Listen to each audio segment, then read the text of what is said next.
Bonjour, dans cette vidéo, on va parler des PBX-IP. Le plan de la présentation, la première section, on va voir les composants de la solution PBX-IP avec le trunking SIP. Et ensuite, on va faire une revue de quelques fournisseurs de téléphonie IP et de trunking SIP. Si on revient sur le choix de l'éditeur en ce qui était de PBX-IP avec le SIP trunking et un SBC, qui rendait malheureux le pirate informatique, bien, on regarde un peu comment c'est structuré. On a notre serveur IP PBX qui est hébergé localement, donc sur les installations de l'organisation. On a notre SBC qui va nous protéger, donc il va faire l'inspection SIP pour s'assurer qu'il n'y a pas personne qui utilise ça de façon malveillante. À l'extérieur de l'entreprise, on a un ou plusieurs fournisseurs SIP qui, eux, vont faire la liaison à partir de leur propre gateway vers un PSTN, donc vers le PSTN. Puis, comme j'ai dit, on peut avoir un ou plusieurs de ces fournisseurs-là pour assurer plus de sécurité au niveau de la redondance des services. D'abord, on va parler des composants. Bon, la première composant, ça serait évidemment des téléphones. Donc, il y a deux approches. L'approche physique, où on a un composant vraiment dédié à être un téléphone IP, comme par exemple le Cisco 8841 illustré. Sinon, ben, on a des approches plus logicielles. Bon, les logiciels peuvent être sur un téléphone, peu importe la sorte, il y a plusieurs variations. Sinon, ben, ça peut être aussi directement sur l'installation de Windows, macOS ou bien Linux. Ici, vous avez un exemple justement où le service est dans une suite sur un ordinateur pour lequel ben, il y a une interface qui nous permet de faire des appels puis de voir tous nos contacts. Sinon, on a des approches, encore une fois, qui peuvent être sur un ordinateur. Dans ce cas-ci, c'est deux applications qui sont sur Windows.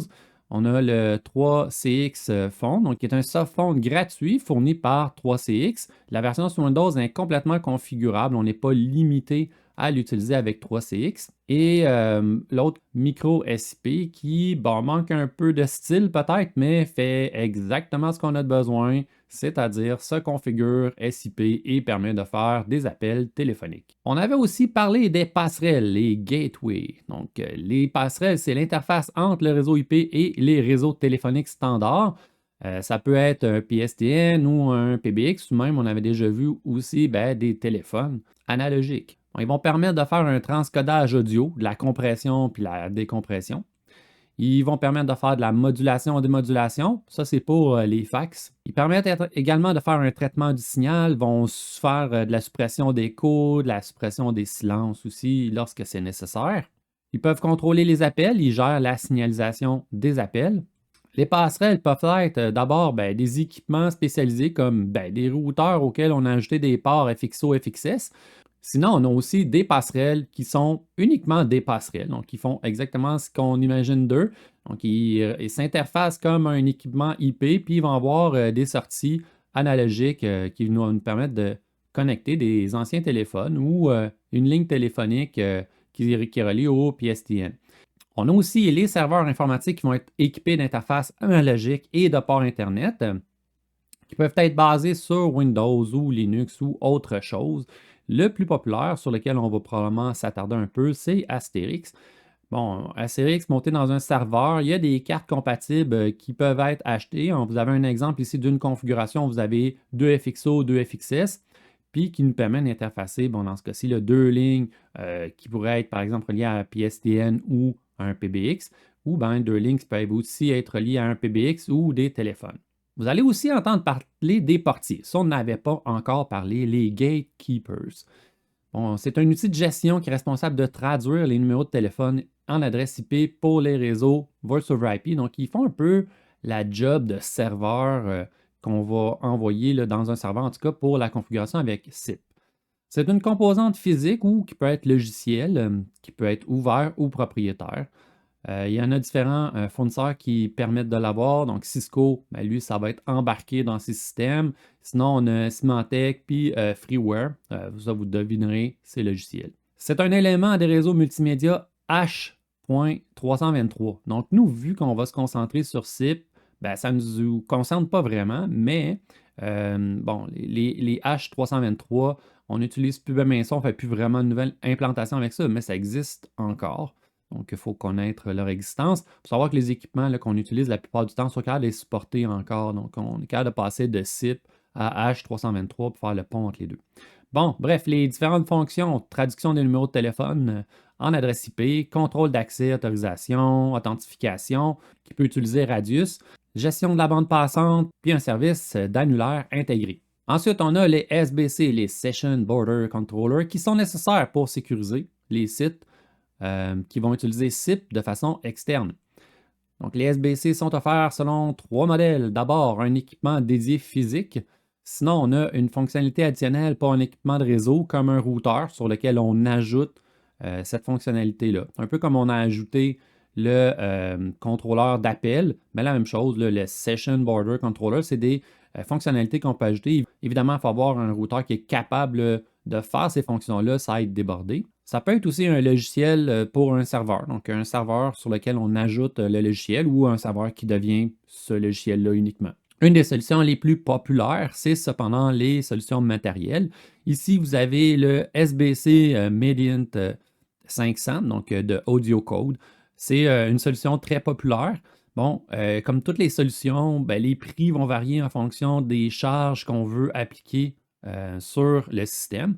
Donc, on a différentes versions de ce système-là qui vont nous permettre d'avoir plus ou moins de connexions SIP à inspecter. Sinon, le SBC 5400, le Ribbon, puis le Cisco Unified Border Element qui est en fait intégré dans un routeur. Sinon, on a toujours des solutions un petit peu plus logicielles, comme par exemple Avaya puis Oracle. Bon, il y en a d'autres, c'est les principaux. Au niveau des IPBX ou bien les PBX-IP, il y a différentes approches. D'abord, on a une solution comme par exemple 3CX qui est hébergée ou locale. Donc, on peut l'avoir soit hébergé complètement sur les serveurs de 3CX ou on peut l'installer de façon locale. Sinon, on a des solutions comme Sangoma Asterix donc, qui vont offrir des solutions pour lesquelles on a un logiciel ouvert et du matériel qu'on peut interfacer facilement. On a aussi Cisco Unified Communication Manager qui est des solutions qui peuvent être soit sur un routeur, soit sur un serveur. Il y a également un fournisseur assez populaire qui s'appelle GrandStream qui,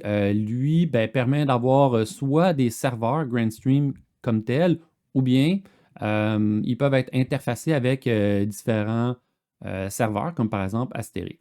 On va regarder quelques solutions. Bon, d'abord, chez Sangoma, on a différentes solutions. Ici, il y en a deux qui sont illustrées. Bon, si ce n'est pas des petites boîtes, Sangoma nous vend, en fait, c'est des boîtiers d'ordinateur avec des cartes à l'arrière, dépendamment de ce qu'on a besoin d'avoir.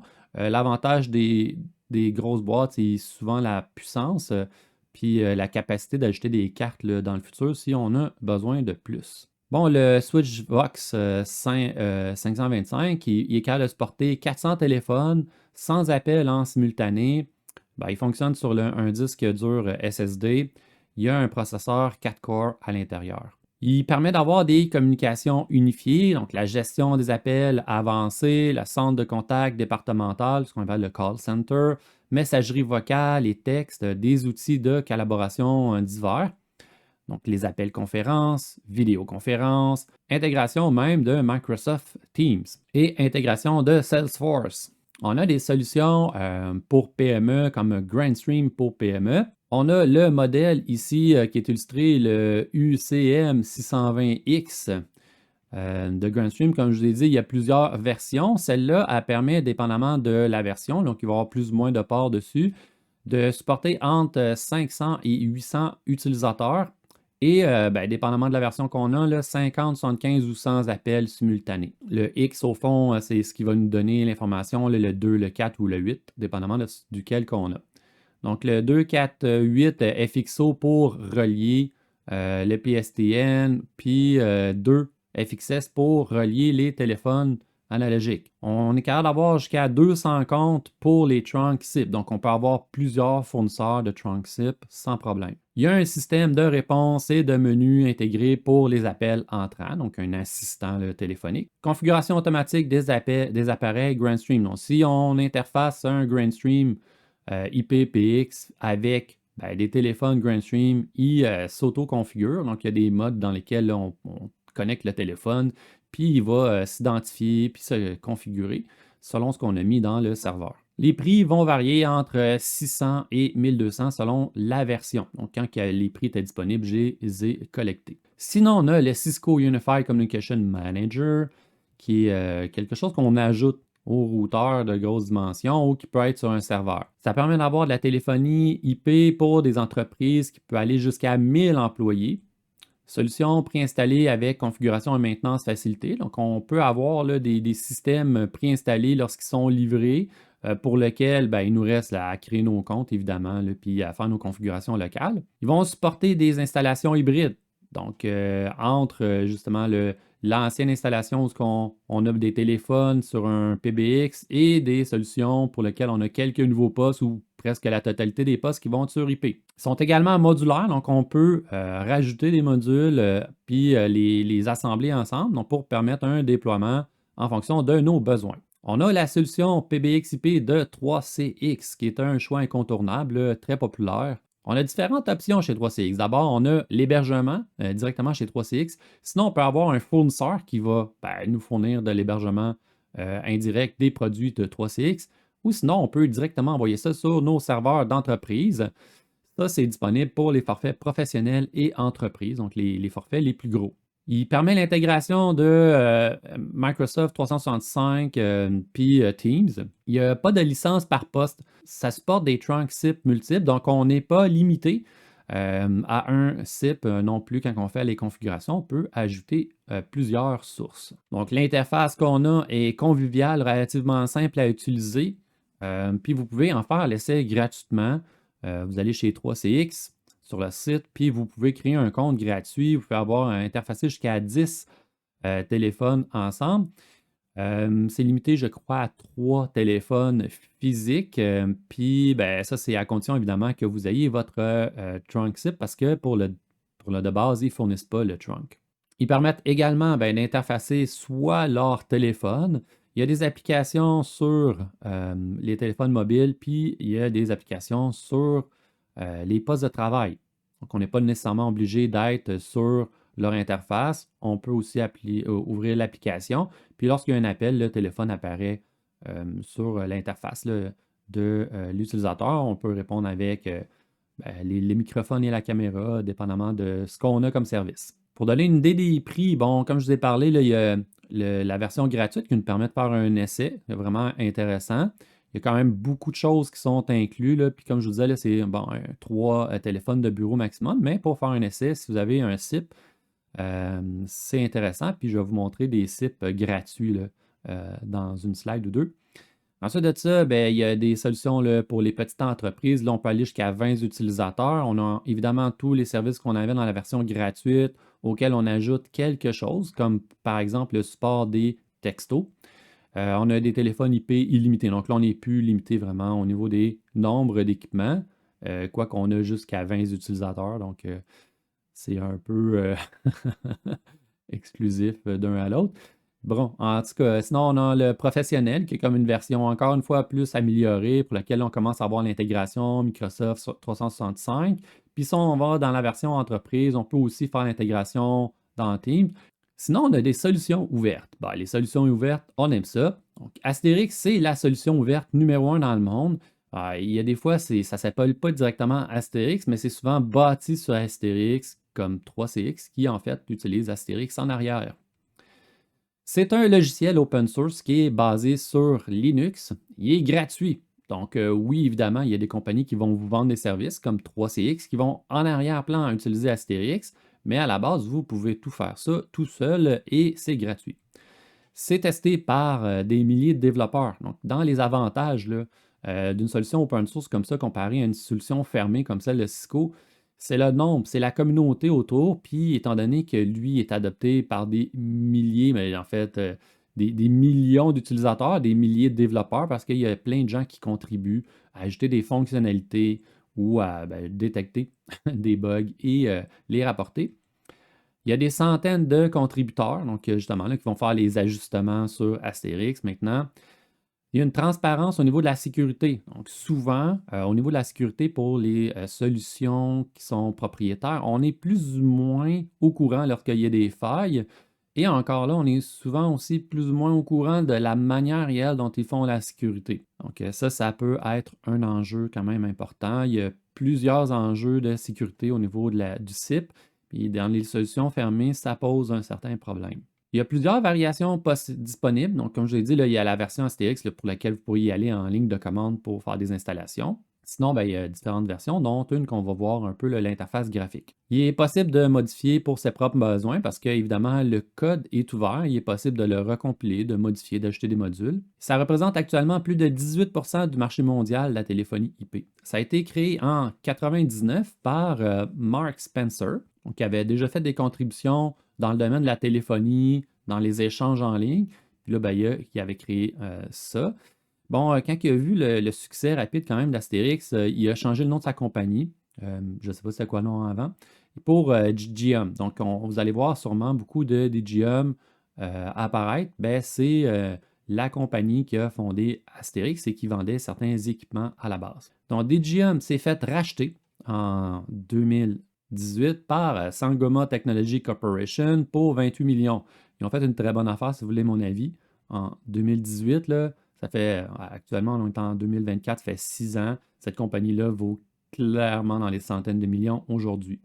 Donc, Sangoma, qu'on a déjà entendu parler dans les présentations précédentes, donc, qui offre des solutions matérielles qui intègrent Astérix à l'intérieur. Bon, ben, pour tous ceux qui ont soit des connaissances en programmation puis qui veulent vraiment faire des versions personnalisées, c'est intéressant d'y aller avec Astérix directement. Sinon, ben, juste les versions d'Astérix qui sont disponibles sont faciles à intégrer sur vos propres serveurs et très sécuritaires parce qu'il y a beaucoup de contributions de ce côté-là pour rendre tout ça sécuritaire.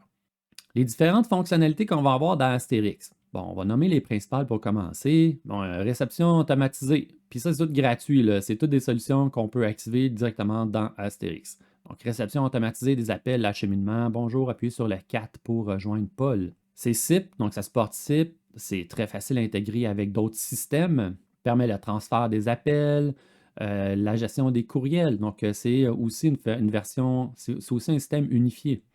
Messagerie vocale, enregistrement des appels pour bon, la qualité de service et ainsi de suite, musique en attente, gestion des contacts, text-to-speech. Donc, lorsque vous avez du texte, il va générer de l'audio.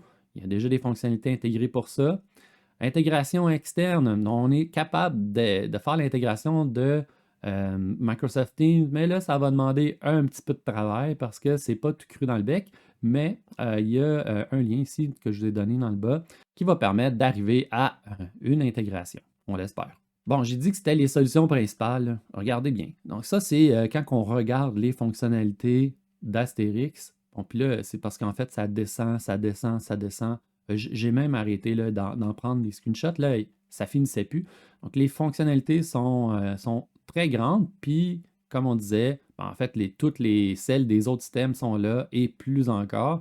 Un autre aspect qui est très intéressant au niveau d'Astérix, ben, d'abord, c'est le fait que, ben, si on regarde le minimum recommandé pour un système pour se divertir, on serait capable de faire fonctionner ça sur un vieux processeur 86 de 400 MHz avec 256 MB de RAM seulement. OK? Donc là, le vieil ordinateur dans le grenier, là, on peut le sortir puis installer Astérix dessus. Et ça va quand même bien fonctionner pour 5 utilisateurs. Sinon, ben, si on s'en vient dans un système pour petite entreprise, 5 à 10, on peut faire fonctionner ça sur un x86, encore une fois, de 1 GHz, puis avec seulement 512 MB de RAM. Sinon, encore une fois, là, on peut aller se rendre jusqu'à 25 avec un système là, avec juste un gig de RAM, puis un processeur Unicore. Là, encore une fois, c'est tout des Unicore, ça, à 3 GHz. Sinon, pour le médium ou une très grande entreprise qui aurait plus que 25, ben, à partir de qu'on a un double core ou plus, là, ça va faire la job. On n'est pas obligé d'avoir un 8 core. D'ailleurs, les solutions qui vendent eux-mêmes, je crois que c'est un quadruple CPU seulement qui vendent. Donc, rien de vraiment extravagant qui est capable de supporter la charge de plusieurs, jusqu'à 400 utilisateurs, là, comme dans la solution qui était présentée précédemment. Bon, Astérix, c'est en ligne de commande à la base. Donc, il n'y a aucune interface graphique. C'est pour ça que ce n'est pas exigeant. Bon, si on veut avoir quelque chose de un petit peu plus facile à configurer, parce que les lignes de commande, c'est bien beau, mais vous avez vu le nombre d'options, ça commence à être beaucoup de lignes de commande. Donc, il y a une solution graphique très populaire qui est FreePBX. Donc, il y en a d'autres, mais ça, c'est probablement la plus populaire étant donné qu'elle est développée par la maison mère d'Astérix. Ici, vous avez un exemple. Donc, une fois qu'il est lancé, FreePBX, ben, au fond, on va être capable de faire la configuration à partir d'une interface web pour laquelle on a encore une interface, là, on s'entend pas très extravagante, mais pour laquelle on va retrouver l'ensemble des fonctionnalités. Puis ça va être quand même assez facile en quelques manipulations de faire l'ajout des extensions et ça nous permet aussi de vérifier en temps réel. Ici, il y a un appel en ce moment entre les deux postes, puis on peut voir là, que justement il y a du trafic qui est généré en ce moment. On peut voir le nombre d'utilisateurs actifs en ce moment. Donc, ça nous donne vraiment une idée. On a des statistiques là, qui sont malheureusement cachées par l'image en arrière qui nous donnent le temps que ça a été activé. Bon, ici, là, le X rouge m'indique que je n'ai pas activé le firewall. Je voulais simplifier l'installation, étant donné que j'étais en machine virtuelle, puis que je faisais tout dans un réseau virtuel. Sinon, évidemment, on recommande d'activer le firewall. Alors, pour les SIP trunking, ça varie beaucoup d'une entreprise à l'autre. J'ai essayé de vous faire une simulation de prix basée sur soit 10 lignes, soit 50 lignes et une utilisation de 2000 minutes par mois par ligne, en supposant évidemment là, que il y a certaines lignes qui vont peut-être en utiliser plus, d'autres moins, parce que 2000 minutes par mois, ça correspond à environ 1 heure de travail par jour sur les lignes téléphoniques. C'est sûr que si on est un centre d'appel, ça va être plus. Bref, c'est des simulations qu'il faut refaire là, en fonction des situations propres à l'entreprise. J'ai pris quelques-uns, donc j'ai pris 6 des fournisseurs qui revenaient le plus haut dans les listes de recherche, évidemment, puis qui étaient recommandés dans différentes installations. Comme par exemple, il y en a certains là-dedans qui sont recommandés par 3CX lorsqu'on fait des installations, puis qu'on a besoin évidemment d'ajouter notre fournisseur SIP Trunk. Je vous ai mis Vidéotron juste pour qu'on ait un comparatif. Puis ça, c'est vraiment pas pour des lignes standards, c'est vraiment pour des lignes SIP. On peut voir là, si c'est pas le plus cher, c'est presque le plus cher Vidéotron. Donc, en fait, il arrive à égalité avec l'autre qui est le plus cher ici en haut, qui est une facturation à la minute. Donc, l'avantage évidemment des facturations comme celle de Vidéotron, par exemple, c'est que c'est pas à la minute. Donc, eux autres, c'est le forfait, c'est le seul plus cher, ça va vous coûter, mais il y a des solutions moins chères qui offrent la même chose. On va regarder ça. Donc, GoTrunk, Did for Sale, puis SipStation, ce qu'il y avait de particulier, c'est qu'il offre un essai gratuit. Donc, si jamais vous voulez faire l'essai gratuitement d'un SIP, vous pouvez toujours faire un enregistrement. Là. En général, je pense que ça durait 1 mois. Au niveau de la facturation, ça varie, comme je disais. Donc, dépendamment, des fois, ils vont facturer à la minute. La facturation à la minute peut varier en fonction de l'utilisation. Puis des fois, ils ajoutent aussi des frais par ligne. Comme ici, je ne l'ai pas indiqué, mais il chargeait aussi presque $1 par ligne en supplément. Puis ici, par exemple, il nous facture si c'est des appels qui sont destinés au PSTN, mais si c'est des appels qui s'en vont sur un autre serveur Voice over IP, il n'y a pas de frais. Donc, ça variait d'un à l'autre, dépendamment de comment on utilisait. Il y a aussi des facturations qui vont varier si vous avez un numéro 1-800, des choses comme ça. Bon, bref, c'est quand même pour donner une idée de tout ça. Puis, des fois, les 1-800, le frais à la minute est le même, mais il faut payer un frais par mois pour le 1-800 lui-même. Celui qui ressort le moins cher, c'est Did for Sale. Puis encore là, on est encore à la facturation la plus chère au niveau de la minute. On est à 4,4 sous la minute. Pour 2000 minutes sur 10 lignes, ça donnait 80. Puis lui, il charge $1 par ligne, donc 90 par mois. Ouais, c'est extrêmement moins cher là, parce que pour vrai, dans l'industrie, on va dire que c'est plus autour de 40 $ par mois une ligne terrestre. Donc, avec les services qui vont souvent être limités, ici, souvent, ça vous permet d'avoir des services très complets, comme ceux qu'on a vus là. Imaginez quand on intègre ça avec Astérix, vous avez tous les forfaits possibles. Souvent, là, ces forfaits-là, qui sont gérés par des entreprises, vont nous donner quelques options, quand même assez limitées. Donc, des fois, on n'est pas capable de faire des SMS dessus, donc sinon, il faut payer un petit peu plus. Après ça, là, ça pouvait quand même rapidement devenir cher. Comme vous pouvez voir ici, là, chez GoTrunk, là, bon, OK, il y a un essai gratuit, mais quand même, rapidement, il est quand même assez cher. Il tombe, parce il est 1,6 sous la minute, là, comparé à lui qui est 0,4 sous la minute, 0,52 sous ici, 0,5 sous la minute ici. Donc, c'est vraiment pas la même chose. Sinon, ben, il y a les forfaits qui sont illimités en utilisation, mais qui sont par ligne. Puis on peut voir qu'eux, ben, ils se dégagent pas mal tout le temps dans la même zone. Donc, si on a vraiment beaucoup plus d'utilisation, là, c'est quand même beaucoup l'heure par jour, par ligne.